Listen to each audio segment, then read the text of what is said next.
Masake dina iki ayam goreng laos, Lur. Lah bahan utamane iki ya jelas laos, jenenge ayam goreng laos. Lah iki kan kok bumbuku ape tak blender ben ora seret blenderku, laose pe tak irisi cilik-cilik ngene iki lho, Lur. Lah selain laos, bumbune iki ana bawang, kunir, godhong jeruk, kemiri, karo nan ketumbar.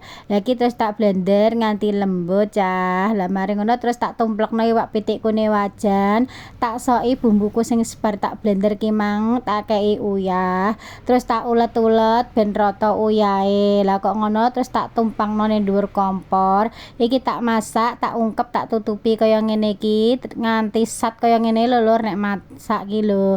Kok ngono terus digoreng ning nggone minyak goreng. Lah nek goreng ki genine cilik-cilik wae ya Lur, kok mundak gosong. Lah nek wis rupane golden brown wis mateng kaya ngene terus dientas nggo erok-erok.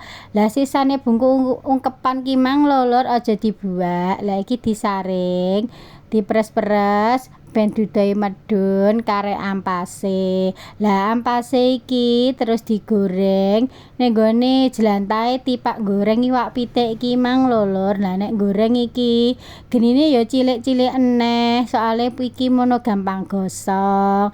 Lah nek wis kecoklatan ngene iki berarti tandane wis mateng. Diperes-peres dhisik ya ben gak ngecemes minyak. Lah kok ngono terus dituntek ning nggone dhuwure iwak pitik. Lah ngene iki lho ayam goreng laos, cocoke mangane ditutulno karo sambel, segane anget-anget, wis winuk tenan ge sarapan.